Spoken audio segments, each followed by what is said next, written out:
রমজান মাস কোনো স্মার্টফোন ব্যবহার করবেন না, নেট কানেকশনের সাথে সংযুক্ত থাকবেন না। যাদের নেটেই কাজ, নির্দিষ্ট সময় কাজের সময় করবেন, এরপরে টোটালি বন্ধ করে দিবেন। বাসার রাউটার বন্ধ করে দিবেন, নির্দিষ্ট সময় চালিয়ে বাকি সময় বন্ধ করে রাখবেন। ডিসিশন নেন, দেখবেন আপনার রমাদানের অন্য 10টা 20টা প্রস্তুতির চাইতে এই একটা প্রস্তুতি আপনার রমাদানকে অনেক বেশি অর্থবহ করে দিবে ইনশাআল্লাহ। দ্বিতীয়ত, রমাদান মাসে আনহেলদি, অস্বাস্থ্যকর এবং আমাদের জন্য ক্ষতিকর এবং অপ্রয়োজনীয় অতিরিক্ত খাবার গ্রহণ করা থেকে রমাদানে বিরত থাকেন। দুইটা জিনিস, এই দুইটা জিনিস যদি সঠিকভাবে করেন, আমার বিশ্বাস আপনার রমাদানকে আপনি অনেক সুন্দরভাবে কাটাতে পারবেন। এবাদত বন্দেগীতে আপনি স্বাদ পাবেন, তৃপ্তি পাবেন, স্পিরিচুয়াল যে আধ্যাত্মিক যে একটা প্রেরণা, শক্তি, এটা পাবেন। এই যে চোখের জেনা হয় সোশ্যাল মিডিয়াতে, এই যে আপনার ডোপামিন সোশ্যাল মিডিয়াতে একটার পর একটা আনন্দ, বেদনা, হাসি, বিভিন্ন ইস্যুগুলো আমাদের মনোযোগকে বিভিন্নভাবে বিক্ষিপ্ত করে ফেলে। এরপর ইবাদতে মনোযোগ হয় না, না তারাবিতে মজা পাই, না রোজাতে, না তাহাজ্জুদে, না দোয়াতে, না তেলাওয়াতে কোনো মজা পাই। এগুলো থেকে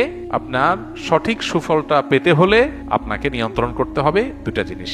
অনেক জিনিসের খোলাসা দুটা জিনিসের মধ্যে চলে আসবে। অতিরিক্ত খাদ্য গ্রহণ, অস্বাস্থ্যকর খাদ্য গ্রহণ না করে পরিমিত ভালো খাবার গ্রহণ করেন, স্বাস্থ্য ভালো থাকবে, ভেতর থেকে শক্তি পাবেন।